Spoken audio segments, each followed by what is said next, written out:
Assalamu alaikum, dear children. I hope each and everyone is fine and is well. Children, today we shall start the new chapter Temperate Zones of the World. In this chapter, we shall try to understand what are the different factors that influence the climate and also discuss the various temperature or heat zones of the world. Now dear children, ये chapter start करने से पहले हम लोगों को idea होना चाहिए about whether क्या होता है, सीजन्स क्या होता है या क्लाइमेट क्या होता है. सो डियर चिल्ड्रन, अगर हम वेदर की बात करेंगे, जब भी हम किसी पर्टिकुलर जगह की करंट एटमॉस्फेरिक कंडीशन की बात करते हैं, we say that is weather. For example अगर मॉर्निंग में सनलाइट है एंड आपसे कोई पूछेगा कि आप खिड़की से बाहर देखिए एंड बताइए कि मौसम कैसा है, तो आप बताएंगे कि धूप निकली हुई है. सो जो आप उस टाइम की एटमॉस्फेरिक कंडीशन के बारे में बात कर रहे हैं उसको हम वेदर बोलते हैं. अब जब वही वेदर कंडीशंस कुछ महीनों के लिए लास्ट करती है, they are called as seasons. And when you talk about the atmospheric conditions of a particular place, for a very long period of time, say for example 30 years, that is called as climate. So dear children, जो concept है कि weather क्या होता है, season क्या होता है या climate क्या होता है, it is a little bit confusing, लेकिन हम लोगों को कोशिश करनी है कि हमें इसमें कोई confusion ना हो. So we shall repeat it once again. So सबसे पहले अगर हमसे कोई पूछे कि weather क्या होता है, हम बताते हैं जो current atmospheric condition है. फॉर एग्जाम्पल, अगर इस टाइम बारिश हो रही होगी एंड मैं आपसे पूछूंगी what is the weather outside, आप बताएंगे इट इज़ रेनिंग. या अगर विंड्स चल रही होगी, मैं आपको पूछूंगी what is the weather outside, आप बताओगे इट इज़ विंडी. तो जब आप करंट एटमॉस्फेरिक कंडीशन की बात करते हैं वो होता है वेदर. और जब ये वेदर कुछ महीनों के लिए लास्ट करता है, that is called as seasons. Now as you are aware that there are seasons like spring, summer, autumn and winter होता है. एंड करंटली अगर हम अपने कश्मीर की बात करेंगे, here it is winter season. तो अब इसको विंटर सीजन क्यों बोलते हैं, क्योंकि आपको पता है जो इन महीनों में जो वेदर होता है काफ़ी ठंडा होता है, बर्फ़ होने लगती है ना. तो इसीलिए क्योंकि ये कुछ महीनों तक लास्ट करता है, फॉर एग्जांपल नवंबर से लगभग फरवरी तक लास्ट करता है, तभी इसको सीज़न बताते हैं. या अगर हम समर्स की बात करेंगे तो समर्स में काफ़ी ज़्यादा गर्मियाँ होती है, लगभग अगर हम मई से अगस्त तक की बात करेंगे काफ़ी ज़्यादा गर्मी होती है, तो तभी इसको सीज़न बताते हैं. सो वेदर क्या होता है, जो करंट एटमॉस्फेरिक कंडीशन होती है, और जब वही वेदर कुछ महीनों के लिए सेम रहेगा उसको बताया जाता है सीजन्स. एंड क्लाइमेट हम बताएंगे, the climate of a place is the average weather conditions over a long period of time. तो हम बताते हैं जब आप किसी पर्टिकुलर जगह की वेदर कंडीशंस देखते हो कि एवरेज में, एवरेज इन द सेंस कि वहाँ ज़्यादा गर्मी रहती है या ठंड रहती है, ठीक है, मौसम खुश्क रहता है या बारिशें ज़्यादा होती है, तो ज़्यादा चीज़ें इनमें से क्या होती है जो एवरेज वेदर कंडीशन है एक पर्टिकुलर प्लेस की. फॉर एग्जांपल अगर हम 20 साल या 30 साल के टाइम पीरियड को ऑब्जर्व करें एक पर्टिकुलर जगह की, तो फिर हम उस पर्टिकुलर जगह का बताएंगे कि क्लाइमेट कैसा है. जैसे आप इस पिक्चर में भी देख सकते हैं कि जो वेदर है weather can change within few minutes और hours, while as climate takes very long time to change, है ना.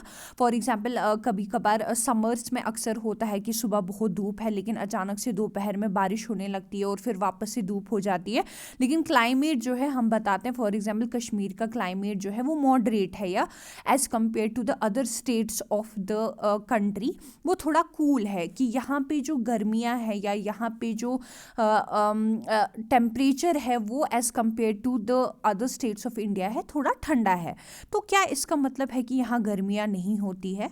हाँ, आपको पता है कि जो हमारा कश्मीर है यहाँ पे भी गर्मियाँ होती है, लेकिन यहाँ पे एक्सट्रीम गर्मियाँ नहीं होती है. तभी हम बताते हैं कि जो ओवरऑल वेदर कंडीशंस, जो क्लाइमेट है हमारे कश्मीर का वो मॉडरेट है.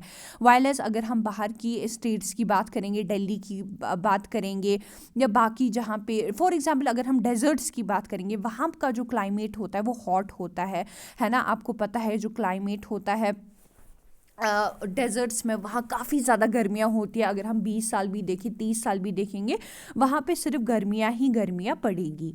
आई होप डेयर चिल्ड्रन जो कॉन्सेप्ट है वेदर, सीजन और क्लाइमेट का आप लोगों को क्लियर हो गया होगा। So in today's lecture we should go ahead with the factors influencing the climate. जो क्लाइमेट है, अब डेयर चिल्ड्रन क्लाइमेट से हम लोगों को दिमाग में ये भी रखना है कि एक पर्टिकुलर एरिया के जो लोग हैं या एनिमल्स हैं या उनके जो फूड और क्लोथिंग हैबिट्स है वो काफ़ी ज़्यादा अफेक्ट होते हैं क्लाइमेट से। फॉर एग्जांपल अगर हम कश्मीर की बात करेंगे, अगर आपने यहाँ के रूफ टॉप्स देखे होंगे, यहाँ पे स्लोप होता है ना, क्योंकि हम यहाँ पे जो है बर्फ़बारी होती है तो वो बर्फ़ आसानी से नीचे गिर जाए उसके लिए स्लोप होता है। या अगर हम बाहर जाएंगे वहाँ पे आप ऐसा रूफ नहीं देखोगे, रूफ टॉप, वहाँ पे स्लैब्स होती है क्योंकि वहाँ पे स्नोफॉल नहीं होता है। So you know the living pattern of the people, you know, the food they eat and what kind of the clothes they wear, it is affected by a climate to a great extent. So अभी हम पढ़ेंगे कि कौन कौन सा factor है जो climate को अफेक्ट करता है, जिसकी वजह से एक जगह का जो क्लाइमेट है वो अफेक्ट होता है। So let's go ahead. Now, the first factor that influences the climate of any place, dear children, वो latitude होता है या distance of a place from the equator. Now, in the previous chapter आप लोगों को ये सब क्लियर हुआ होना चाहिए। जब हमने imaginary lines के बारे में पढ़ा था, वहाँ पे हमने latitudes के बारे में पढ़ा था। जो हमने पढ़ा था कि जो horizontal lines है, imaginary lines है जो अर्थ को सराउंड करती है, एंड उसमें जो इक्वेटर है जिसको ग्रेट सर्कल भी बोला जाता है, that is one of the important latitudes. तो एक जगह इक्वेटर से कितनी दूर है उस पे भी डिपेंड होता है एक जगह का climate. Now places located near the equator जो है वह उनको डायरेक्ट सन रेज मिलती है, क्योंकि आपको पता है कि जो इक्वेटर पे जो सन रेज होती है वो परपेंडिकुलर होती है, 90 डिग्रीज पे होती है। लेकिन अगर हम नॉर्थ पोल या साउथ पोल की तरफ देखेंगे, वहाँ पे जो सन रेज है वो परपेंडिकुलर नहीं होती है, थोड़ी सी स्लांटिंग होती है। अगर हम इस पिक्चर में देखेंगे, यहाँ पे आप जो 0 डिग्री इक्वेटर देख रहे हैं, वहाँ पे जो सनलाइट है डायरेक्टली ओवरहेड, विच मीन्स कि सनलाइट बिल्कुल परपेंडिकुलर है, 90 डिग्रीज पे होगी। एंड जितना जितना हम इक्वेटर से ऊपर या नीचे की तरफ जाएंगे, आप देखेंगे कि जो सनलाइट है वो डायरेक्ट ओवरहेड नहीं है, थोड़ा स्लांट हो रही है। जैसे कि आप ऊपर देख सकते हैं कि जो नॉर्थ पोल के पास है लो एंगल ऑफ सनलाइट है, एंड सिमिलरली जो साउथ पोल के पास है लो एंगल ऑफ सनलाइट है। अगर आप ये पिक्चर भी देखें जो आपकी बुक में दिया गया है, आप यहाँ पे देख सकते हैं कि जो इक्वेटर है 0 डिग्री, वहाँ पे जो परपेंडिकुलर है 90 डिग्रीज पे आपकी जो सन रेज है। लेकिन अगर आप इक्वेटर से थोड़ा दूर जाएं तो वो जो सन रेज है वो स्लांट हो जाती है, वो 90 डिग्रीज पे नहीं होती है, वो परपेंडिकुलर नहीं होती है। सो डियर चिल्ड्रन, इसके लिए आप एक छोटा सा एक्सपेरिमेंट भी कर सकते हैं जो आपकी बुक पे भी मेंशन किया गया है। So I shall read it for you and I hope कि आप ये अपने घर पे ट्राई करेंगे।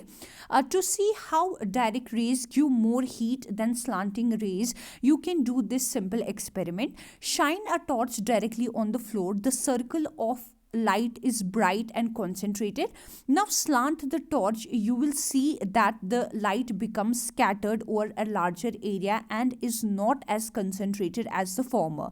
This is how latitude affects the temperature of a place. So basically ये experiment क्या बताता है कि अगर आपके घर में टॉर्च होगा तो जो आपके फ्लोर पे एक पर्टिकुलर जगह आप उस टॉर्च को ब्राइट करोगे तो वहाँ पे जो एक बिल्कुल गोल जो है लाइट बन जाएगी, इट विल शाइन। एंड उससे आपको मतलब वहाँ पे आइडिया लगेगा कि जब वो गोल आप देखेंगे जो ब्राइट लाइट का होगा एक ही जगह पे, तो दैट इज़ वैसा ही कुछ होता है इक्वेटर पे, जब जो सन है वो डायरेक्टली ओवरहेड 90 डिग्रीज पे होता है इक्वेटर पे। लेकिन अगर अब आप इसको थोड़ा सा स्लांट करेंगे, थोड़ा सा अगर आप ज़्यादा कॉन्सेंट्रेट नहीं करेंगे फ्लोर पे, थोड़ा सा इसको दूर करेंगे, तो वहाँ पे आप देखेंगे कि जो वो टॉर्च की लाइट है वो ज़्यादा एरिया पे बिखर जाएगी। तो वैसे ही क्या हो जाता है, जो सन रेज होती है इक्वेटर पे बिल्कुल परपेंडिकुलर होती है, एंड जो इक्वेटर के पास जो जगहें होती है वो ज़्यादा वो हॉट होती है, वहाँ पे ज़्यादा गर्मियाँ होती है as compare to the places which are far away from the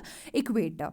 I hope जो ये कॉन्सेप्ट है कि जो लैटिट्यूड है या distance of a place from the equator है वो कैसे एक क्लाइमेट को इन्फ्लुएंस करती है, ये हमें याद रखना है कि जो इक्वेटर पे जगहें होती है वो जो है वो ज़्यादा गर्म होती है as compare to the places जो इक्वेटर से दूर होती है। I hope this much is clear. Moving to the another important factor जो इन्फ्लुएंस करती है क्लाइमेट को, that is altitude. Now altitude का मतलब होता है the height of an area measured from the sea level, या altitude refers to the height of a place above sea level. अब जब आप देखते हैं एक जगह जो है सी से कितनी ऊंची है उसको हम ऑल्टीट्यूड बताते हैं। एंड आप लोगों ने एक चीज़ बचपन से सुना होगा, the higher you go the cooler it becomes, and it is because of this altitude, कि जितना आप हाइट पे जाते हैं किसी जगह वहाँ पे जो ठंड है वो बढ़ जाती है, एंड अगर आप कहीं उस हाइट से थोड़ा नीचे आएंगे जो ठंड है वो थोड़ी कम होने लगती है। एंड जो ये कॉन्सेप्ट है इसको ऑल्टीट्यूड बोलते हैं, क्योंकि ऑल्टीट्यूड का मतलब होता है कि सी लेवल से जो हाइट है एक पर्टिकुलर जगह की वो कितनी है। And it is very important to remember that the places which are located at higher altitudes है ना, जो काफ़ी सी लेवल से काफ़ी ऊपर होंगी, जैसे कि फॉर एग्जांपल हिल स्टेशंस होती है, उधर का जो क्लाइमेट होता है वो थोड़ा कूलर होता है as compare to the places जो लो ऑल्टीट्यूड पे होते हैं या फिर जो प्लेन्स के पास में होते हैं। फॉर एग्जाम्पल आपकी स्क्रीन पे जो ये पिक्चर है, it is one of the most beautiful hill station जिसको दार्जिलिंग बोलते हैं। दार्जिलिंग जो है वो सी लेवल से 2045 मीटर्स अबव है, विच मीन्स कि जो इसका ऑल्टीट्यूड है वो काफ़ी ज़्यादा है, ये सी लेवल से काफ़ी ज़्यादा ऊपर है। एंड आप इस पिक्चर में देख सकते हैं काफ़ी फॉग है, क्योंकि जो दार्जिलिंग है ये एक ऊंचे ऑल्टीट्यूड पे है, सो इसका एक कूलर क्लाइमेट होगा एज़ कम्पेयर टू जो प्लेन में है जो कलकत्ता सिटी है, which is of historical importance in India and currently भी काफ़ी ज़्यादा इम्पोर्टेंट है। तो कलकत्ता जो है प्लेन्स में आता है, सी के बिल्कुल नज़दीक में आता है, सी लेवल पे आता है। तो अगर हम दार्जिलिंग को कंपेयर करेंगे कलकत्ता के साथ, तो कलकत्ता में as compare to the Darjeeling ज़्यादा गर्मियाँ होंगी, क्योंकि जो दार्जिलिंग है वो सी से काफ़ी ज़्यादा ऊपर है, वाइल एज जो कलकत्ता है वो सी के पास में ही है, वो सी लेवल पे ही है। So now the two important factor जो हमने पढ़े कि जो फैक्टर जो किसको अफेक्ट करते हैं क्लाइमेट को, सबसे पहले कि एक जगह इक्वेटर से कितनी दूर है, एंड दूसरा जो है ऑल्टीट्यूड, एक जगह सी से कितनी ऊपर है। The third important factor that influences the climate of a particular place है डिस्टेंस फ्रॉम द सी। एक जगह अब सी से कितनी दूर है। अभी आप लोगों को कंफ्यूज नहीं होना है, क्योंकि ऑल्टीट्यूड का मतलब होता है एक जगह सी लेवल से कितनी ऊंची है, लेकिन यहाँ पे है कि एक जगह सी से कितनी दूर है। So places near the sea are neither very hot nor very cold, whereas those far from it have extreme climate। So ये बोला जाता है कि जो जगहें सी के नज़दीक होती है ना ही उनको ज़्यादा गर्मी होती है ना ही ज़्यादा ठंड होती है, लेकिन ऐसी कोई जगह जो सी से समंदर से काफ़ी ज़्यादा दूर होती है उनको एक्सट्रीम क्लाइमेट्स होते हैं। एक्सट्रीम इन द सेंस वहाँ गर्मियाँ भी बहुत होती है और ठंड भी बहुत होती है। So let's see how. अगर हम समर के बारे में बात करेंगे, फॉर एग्ज़ाम्पल आप इज्यूम करेंगे कि जो ये लैंड है वो सी से काफ़ी ज़्यादा दूर है, ठीक है। तो क्या होता है जब गर्मियाँ होती है, जो लैंड है वो जल्दी जल्दी हीटअप हो जाती है, एंड जो ये गर्माहट है जो अर्थ से निकलती है, लैंड से निकलती है, जो एटमॉस्फेयर में एयर है ये इसको वार्म करता है। सो जो ये वार्म एयर है ये आसमान में चला जाता है, तो इसकी वजह से क्या हो जाता है कि जो समंदर में यहाँ पे एयर है वो थोड़ा ठंडा हो जाता है, वो ठंडा होता है। और जो ये आप एरोज देख सकते हैं ना बिल्कुल यहाँ पे कि जो वार्म एयर है वो सी की तरफ जाता है एंड सी में कूल एयर है, तो वो जो है लैंड की तरफ आ जाता है। तो समर में क्या हो जाता है कि जो लैंड होती है जो काफ़ी ज़्यादा दूर होती है किससे, सी से, वो जल्दी गर्म हो जाती है, एंड जो ये हीट प्रोड्यूस होती है from the land it mixes with the air.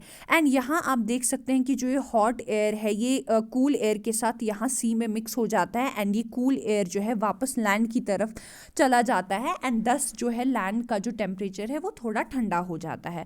लेकिन अगर हम विंटर की बात करेंगे, जो विंटर में क्या होता है, एज कंपेयर टू लैंड जो सी है इट रिमेन्स वार्म, क्योंकि जो सी है it loses the heat slowly. So क्या होता है कि अब जब लैंड है वो जल्दी ठंडी हो जाती है, तो फिर से वही होता है कि जो अब सी में वार्म एयर है वो जो है लैंड की तरफ आ जाएगा जो ठंडी लैंड है, एंड दस अगेन जो लैंड का जो टेम्परेचर है वो वापस से थोड़ा गर्म हो जाएगा। सो बेसिकली जो ये डिस्टेंस फ्रॉम द सी है it is very important for us to remember, क्योंकि इसमें हमने क्या पढ़ा कि समर्स में क्या होता है, जो जगह सी से बहुत दूर होती है वो जल्दी गर्म हो जाती है एंड वो जो हीट प्रोड्यूस होती है फ्रॉम द अर्थ वो एयर के साथ मिक्स हो जाती है एंड जो लैंड का एयर है वो गर्म हो जाता है।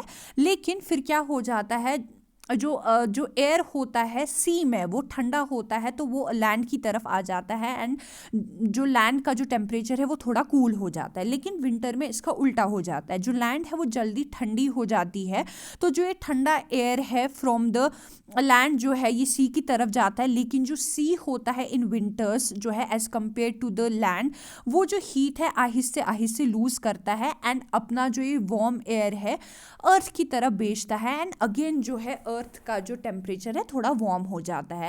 एंड इसीलिए जो है जो sea breeze keeps place near the sea warm in winter and cool in summer. So sea breeze का बेसिकली मतलब है जो वो सुहानी हवा सी से आती है, इन चीज़ों की वजह से क्या होता है, समर्स में लैंड को ठंडा रखती है एंड विंटर में जो लैंड को है गर्म रखती है। So these are some of the important factors that influence the climate of a particular place. So basically there are 5: latitude, altitude, distance from the sea, humidity and winds.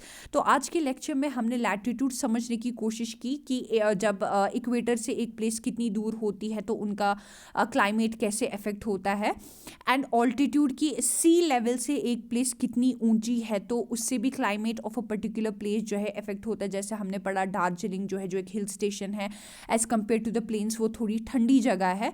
And distance from the sea, जो अभी मैंने आपको ये mechanism explain किया कि जो जगहें सी से दूर होती है गर्मियों में वहाँ का जो एयर है वो वार्म होता है, तो लेकिन जो कूल एयर है फ्रॉम द सी वो इस जगह को वापस से ठंडा करता है और विंटर में इसका उल्टा हो जाता है। आई होप दैट चिल्ड्रन जो ये 3 इंपॉर्टेंट फैक्टर्स है आउट ऑफ 5 ये आपको समझ में आए होंगे। इंशाल्लाह in the next lecture we shall try to understand the remaining two, that is humidity and winds, and also try to get an idea of the temperature or heat zones. Till then, have a great day. Thank you.